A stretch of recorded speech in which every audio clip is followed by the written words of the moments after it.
First try. What's up, everybody? I'm mL7, and we're back at it again with yet another VOD review. This time, a Silver 2 Ana VOD review from Dorado. Key moment number 1. What I do positioning-wise to keep up with Monkey, with Winston. I felt like I was constantly running around trying to see him, and it felt very frantic. Is it worth chasing him down, or is he just feeding? Ah, yes.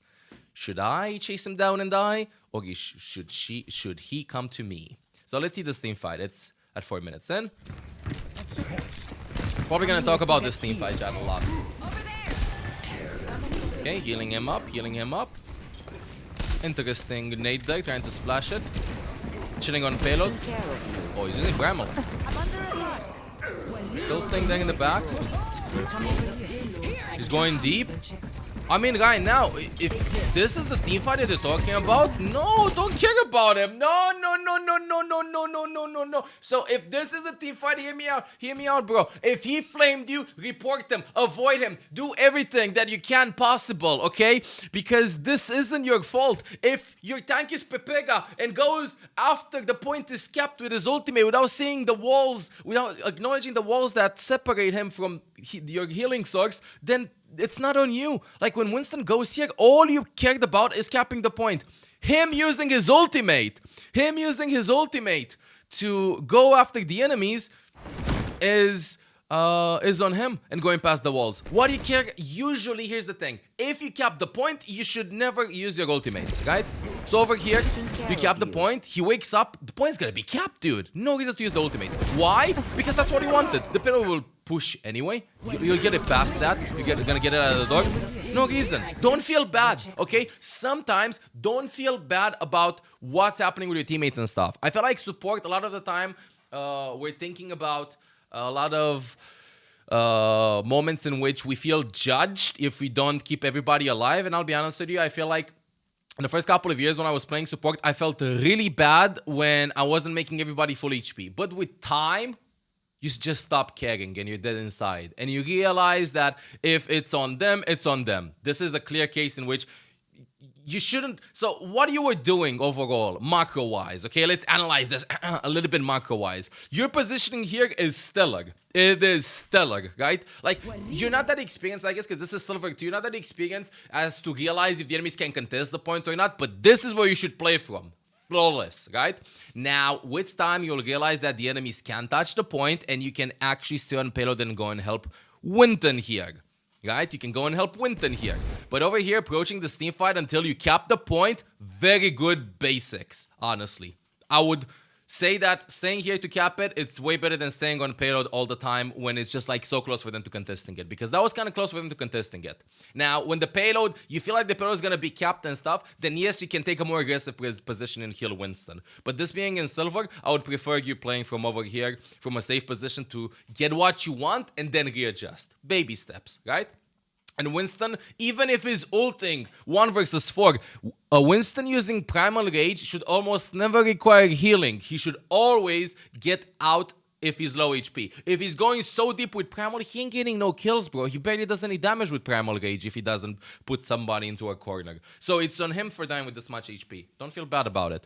Good mechanics, good positioning, and with time, you'll understand that you should stay on the payload if the objective is about to be capped and they cannot recontest, because you can just do damage to them, heal up your Winston and stuff. But again, this wasn't on you.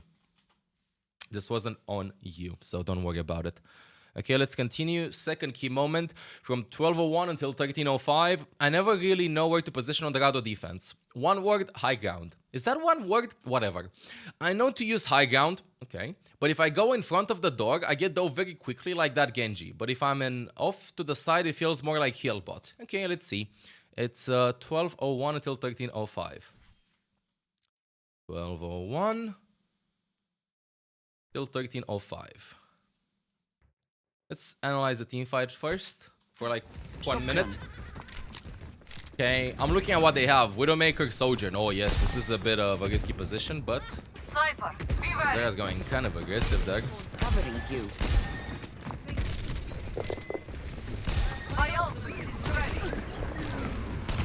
Grappling on top. Oh, careful. Yes, that's risky. Wow, the Widow's taking so long to aim at you. Wait. Excuse me. Wait a second. I just want to watch what Widow did for 1 second. I'm giving you 1 extra minute afterwards, but what is this?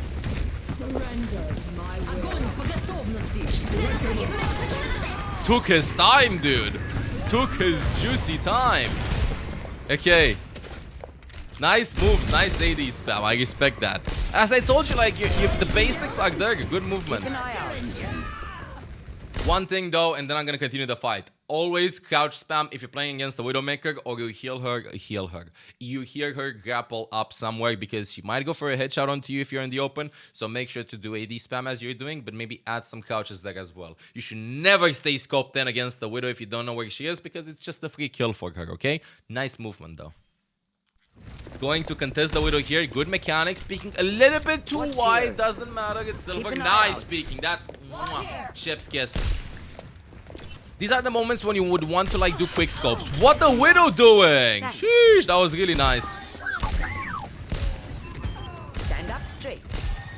Okay, we continue this. Next couple of seconds. You're afraid of the Genji going for you, I guess. Widow tried it. She tried it, chat. She tried it. A bit aggressive, but nobody can contest you. I like this. Okay. Help me. Help me. No panic. Nice. This is it. This is the team fight. Okay, so why were you doubting yourself? Help me. Okay, I'm gonna be completely honest with you. You are not Masters level. You are not Grandmaster level. You probably are not Diamond level. But you're better than the silver players in this lobby. So I would say that you need to trust yourself a little bit more in whatever you do. Stop playing so defensive because you're doing really good, okay? You're doing really good. Like, the way that they're approaching the fights, you know exactly how to punish them and stuff. Even if the mechanics are not quite there, I can definitely see that you're putting hours into the game. This being said, I will tell chat 1 second. Chat, the blue enemies are blue. My team is blue because I changed some of the colors that I have in game, okay? This is why it seems like it, but you can distinguish who's who just out of where everybody's playing from, okay? It doesn't matter that much. Now, hear me out. One very important thing in Overwatch is the following. Usually, if a position is uncomfortable for you, it's uncomfortable for the enemies as well to contest you. You say that you don't know where to play from here. You want to swap it up and play more aggressive. Well, I mean, don't go into the extremes. You know what I mean? Because this is what I feel like a lot of players can walk into the trap. Like, they go like, Mr. Streamer told me to play from here. This is a safe spot. Mr. Streamer told me to play from here. This is a safe spot. But Mr. Streamer never told me to play from here or to just juggle around the positions. Which means that I'm not allowed to do that. No! It's free real estate. Do whatever you want, dude. Okay, you want to play on the platform? I saw how you AD spam around the wall. Fine. Do some shots from here. Play from this window. Kite back. Don't overcommit because like over here, yes, you went a little bit too deep, right? You went a little bit too deep. So right now, staying this much scoped in against the Genji, like, look how much you're peeking. A little bit too much, right? You can just play from over here a little bit and move. This is why you gotta learn how to do quick scopes, because while quick scoping, you move faster. Like, see, right now you committed too much, and now you want to run to cover, and now you're afraid. You went a little bit too much, although it was clear that Zyra was not gonna die there with how much HP she had. So just poke, then get back into cover and bait them in. Okay, let's see what happens with the duel though. Uses deflect. Look, you're in the open again. Over here, like, who can help you? You can drop to your team, and your entire team, Bastion, Zarya, Kiriko, and Junkrat can help you.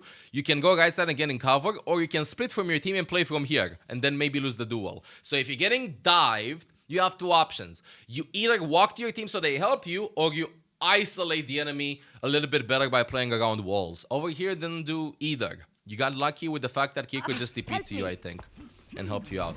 So if I would get dived here and I wouldn't have my cooldowns, I would drop instantly onto my Zarya and Bastion towards my team, and they would help me rather than staying on top. And then I win the team fight, I kill the Genji, and then I do something else, right? I go back on top. Nice Nino to the floor, nice melee, I like it. But one very important thing that I wanna talk about, okay? I'm here. I feel like the big mistake here was panicking a little bit with the nade usage. So, hear me out. Tanks have a bunch of HP in Overwatch 2, okay? We've covered this a lot of the times in the stream, but I'm gonna go over it again because this is, I feel like, the most important change to supports going into Overwatch 2. Did I say Overwatch 3? whatever, into Overwatch 2. When you see them being yellow like this, right? Like you see the outlines. Look at the outlines on the right side. You see Bastion and you see Zarya. That doesn't mean that they both have like a certain amount of HP. That means that they have a certain percentage of HP. Okay? So like if your tank is with like that, right? Like almost close to red with almost the plus sign, that doesn't mean that she has 100 HP like it means for a soldier, for example, or less HP than that. That means that she has 317, which is a lot of HP. So you shouldn't use your abilities to save your tanks in these situations, because most of the times, because usually they have enough HP. Because right here, you probably reacted to seeing like the color of her outline, and you saw yellow there, you saw Bastion a little bit low, so you know what, I'm gonna go for a defensive nade. Or you wanted to go for an aggressive nade onto Junker Queen, and I might have been wrong, which is also a pretty good decision to like go for a splash nade here, because Sojourn died, you +1, you have to look for another pick. If this was your intention to go for the Junker Queen nade, good. This is good. But if your intention was to like heal Zarya and Bastion, wasn't that good, because Sojourn died, who's gonna do damage to them? Baptiste, Moira, they're gonna tickle the Zarya. Queen is gonna shoot a little bit, you can tank through that, and Genji just respawned. Save it. Nade Junker Queen was okay, you might have pressured her away, you might have forced the lamp and stuff. Because the second you use your ability right now, Genji's brain is like this. Wait, so Genji's walking back from spawn, this is Genji. I'm gonna do a cosplay of Genji for a second. Okay, I gotta go for Diana. God damn, my team is so useless. I'm gonna go for Diana. Oh, nade. Oh, come to me. Yes, perfect. I'm gonna outplay you, have deflate for the sleep dart. Boom, I'm going in, I'm feeding, I'm playing Genji. God damn, this game sucks. But that's what was going on in his brain there, literally, okay? And then you have your nade up again just in time, which was kind of good. But this is the thing, like, the second they hear a cooldown, they go for you, okay? This is what you want to do. The second they hear a cooldown, they go for you. And you can... It's a double-edged sword, because you can save the cooldowns that they never go for you, or you can use the cooldowns and make them go for you, right? In this case, sometimes I would say you can throw what I call bait abilities, bait nades, bait sleep darts and whatnot to force them to engage, which is a super good decision to do in case they're down 1 or 2 and the team fight is 1. So I'm gonna expand this a little bit, because I feel like you know what I'm talking about, okay? I can definitely see the potential. So hear me out. In this case, Baptiste is dead. Sojourn is just coming back from spawn. Your team is in a 5 versus 3 and they swap to Genji. If Genji would be, I don't know, just coming back where Moira is, I would obviously try to look for an aggressive nade onto Junker Queen and Moira, but I would do that not to look for a pick, but to bait the Genji to engage me. Because if Genji engages me, then he's going to be in a 1 versus 3 or 4. I can just go up to my team and they can help me out. So literally, you bait them to go for you. But overall, positioning-wise and stuff, this was good. Let's see more about ability usage. Is there any note that you told me over here? Note, I've only played FPS/Overwatch for a year, so I'm still a bit of a noob. No, you're not a noob, bro. I've been told that my mouse movement looks like I'm using a controller. Any and all tips are welcome. You're doing amazing, dude. I didn't even realize that this is your first FPS. I'm not joking. Okay, let's watch defense, because I feel like in Silver, punishing mistakes wins you a lot of games rather than being proactive. Okay, because Genji going for that duel and Widowmaker going for that duel, oh, hell no. Hell no. So let's see this. Look, for example, this is the first fight where Junkrat dies, right? And he's in front. You can start and you can play from over here, right? You can play from over here, you can play from over here. Like, view like this. You're afraid you're gonna get punished. Right? You're afraid you're gonna get punished. But it's like Schrodinger's cat. You might get punished, you might not get punished. So try and do as much stuff as possible before the threat of being punished is even there. Does that make sense? So like in this case, how this would translate to Overwatch is you go and play a little bit aggressive until you see the enemy team comp, until you see and think what they can do to you. After that, okay, fine, I'm going back to my position, rather than starting close over here safe. Because the enemies, what they're doing, the enemies are like, okay, I see Bastion, I see Junkrat here, okay, fine, that's it, it's over. Which means that literally their team, which is everybody over here apart from Junkrat, the outlines are kind of confusing, I'll give you that. I'm going to change them for the next Tuesday, probably when we're going to do the VOD reviews. So their team over here has to deal with them, and then doesn't have to deal with Zarya, doesn't have to deal with Ana and Kiriko. But if you would have been here shooting a little bit, who knows? Maybe they would have panicked a little bit, and that would have resulted in some cross-legs being pointed at you, some attention wasted, some abilities forced, and more things like that. So start aggressive and then walk back, okay? Look, passive, passive, passive. Over here, you could splash the nade. Just go a little bit into mechanics. Over here, because we have 15 minutes remaining. 4 versus 4, by the way. Junkat died. Echo just walking. You see the Echo? Nice aiming here. Right? Nice aiming. You shoot the Bastion first to heal a little bit of the burst damage. But here's a quick trick. The stickies take some time to explode. Right? It takes some time. You go like... That's how the stickies are. Which means that after you attach this, before they go, you can throw the nade so that the second they explode, you splash the nade. Right? Because that's when the damage happens. Does that make sense? So over here they attach, throw the nade, throw the nade. Until they explode now. Nade lands on Bastion, nade lands maybe on Echo, and you're doing good. Okay, so a bit of ability intricacy there. Good aim, good aim. Still playing aggressive, thinking about what the enemies can do to you. They can shoot you a little bit. I love that you're playing like this. Do you like this? You have no idea how much this pressures them. Yo, wait a minute. Echo dead. I know they're coming back from spawn. You can still pressure a little bit, still be a little bit annoying. Just a little bit, just show your booty a bit. Because if you don't show your booty, then they don't know what they're missing out. You have your support passive, right? You can pick the wall a little bit, take 10 or 20 damage, then walk back to your team. Nice. Don't stay scope then. Never stay the scope then. Okay? Like, you have to move. You can stay the scope then if your goal is to pocket somebody and not under any threat. I would say as a general goal, try to do maybe 2 or 3 scope 10 shots maximum in one in a small amount of time. So you shouldn't stay like pew pew pew. Because the enemies can map out what's happening here, right? So they go like, so Bastion here, Ana's healing from the back, scoping in, boom, Kiriko's here. No. If you do one-scope shots this up close, or quick scopes, exclamation mark quick scope for the video, to learn how to do quick scopes, then you can reposition. Because if you stay scoped in, you have like 2 downsides. Number 1, you have a bullet trail. It's not the big downside here, but the number 2 one, the number 2 one, the second one, chat is distracting me. The second one is you move slow, and if you move slow, not necessarily that the enemies can do damage to you in this case, because you're in a safe spot, right? But you can reposition to play more aggressively. You can go right side, ready for side ground. Like right now, for example, instead of playing this defensive, you could play from over here, or play from over here even, and look for a nade. Because right now, you know what happens? The enemies are out of the teamfight completely. Like, you're out of the teamfight for the enemies completely. They only have to care about the Bastion and the Zarya in front of them. The more stress elements that they can add, the better. I missed nades for hundreds of hours, so don't worry about that. Nice sleep out usage. It misses. Who put the wall there? Junkat gets a kill. Nice pinging. Echo the right side. Nice aim, dude. Nice aim. It happens. It happens.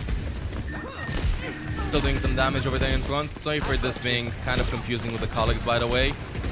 But good. This is good mechanics overall, right? This is good. Look, here's another thing. Like, Zarya's full HP. She has bubble on her, right? She has bubble. Kiriko is healing her. She has the payload as cover. Not all the enemies are there, and she doesn't even drop under 0.5% of her HP. So right now, you throwing defensive nade onto the Zarya to pocket her means that you're enabling your team, and you're not trying to do stuff to the enemies. Sometimes, this is why it's called support and not healer, my friend, okay? Sometimes your teammates are incompetent and they can't do shit. In this case, Zarya was doing kind of decent though. And you are going to have amazing games in which you are just going to help your teammates pop off and do so much more than the enemy support, but you're still gonna lose the game. In this type of situations, you can do better if you apply some pressure to the enemies, which allows your teammates to pop off a little bit more. As this specific example here, Zarya has cover, as I was saying. I mentioned the 5 reasons earlier. So instead of doing a defensive nade on her, trying to get your nano up fast, you could just throw the nade over here. Literally over here. Left side of it. Right? You're not under any pressure. Nobody's shooting you. You're doing super good. So right now, nade available. Look at this. This corner. You know how you need to view this? I'm gonna take a screenshot. This actually, I haven't covered this like ever. But I think this is gonna make sense. Give me a second. Okay, so we're gonna draw. We're gonna draw something really fast. Okay, so wait, we're playing this map, right? This is what we're saying. So right now, what I'm saying is the following. I can nade here. I can nade here. I can nade here. I can nade here. This nade here is very hard difficulty and I can't land it. And I can nade here, right?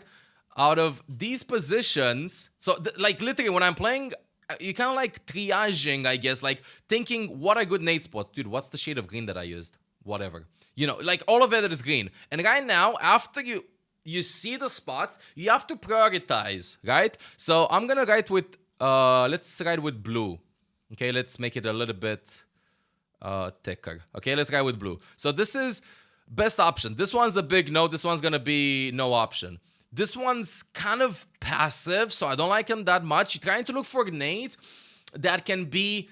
The best nades are the nades that hit both your allies and the enemies. If you can't do that, then try to hit the enemies. If you can't do that, then try to hit your allies, right? So in this case, the only nade in which I could maybe splash for the Zarya, for my Zarya, and for the enemies is no nade, because this angle is impossible. So this is the best option. This is option number 1 nade.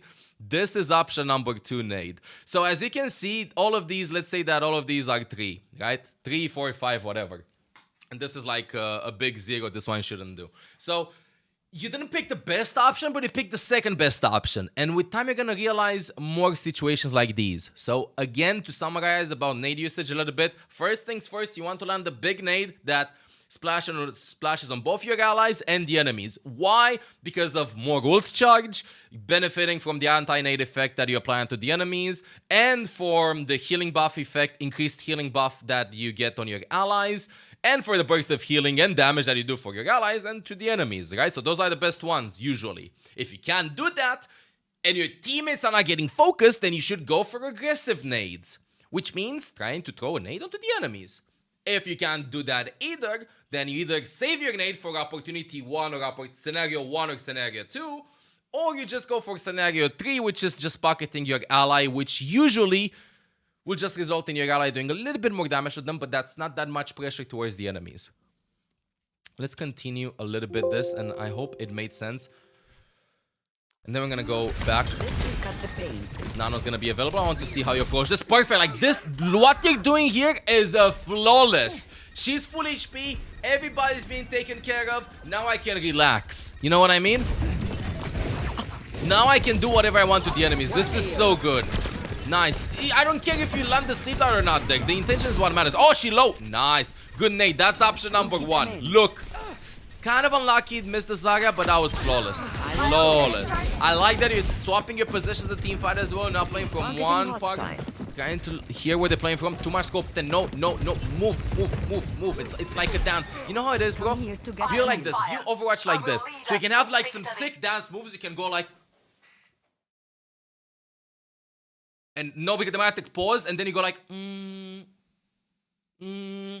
Compared to like just... continuing and moving and weaving and stuff. You know what I mean? Like it's a dance, right? Poetry in motion should be your movement in game. No, look how mechanic. You go like, yo, look what I can do. Now everybody applaud me. Whoa, no, transform it. You're like water. Okay, flow, keep flowing, flow. Nice, moving, perfect. I don't care, move, more aggressive, more passive, good. It's like when you go to any contact sport. I think that first they make you practice movement before anything else. Because otherwise you're gonna be like stuck in these mechanical things. We saw this fight. Let's see another one. Let's see this last 50 seconds. Okay, fight is over. I'm curious if you're gonna go and get high ground. Yes, I know about Epic Pen, but I have to have it on window, on borderless. Bastion's aggressive. I like how you're moving here. Nice heals. Like, see, they're full HP. Then you're looking for something to the enemies. I love that. But that's where the hard part comes when playing support. A lot of players can do this. Not a lot of players can do the following. When your allies are not full HP and safe, to realize when your attention towards them is not necessary. Right? So, like, it's the middle of the team fight, and then you have to think if it's more value to help your team than to do something to the enemy team that might result in helping your team a little bit more. Nice disengage here, though. Playing on the right side, waiting for a regroup. I love this. We can still be a little bit more aggressive, though. We can still do some damage to the enemies, trying to conserve our abilities. Zaga's going to sleep. Junkrat flying in. Nice on scope shot. Sheesh. Okay, not your pad there. Will you splash the nade? Left side, right side, trying to go to the Zaga. Okay, in this case, I would splash the nade instantly onto the Zaga. And the reason why is the following. Okay, so this might have lost you the fight, and then we're gonna go in Olaf review.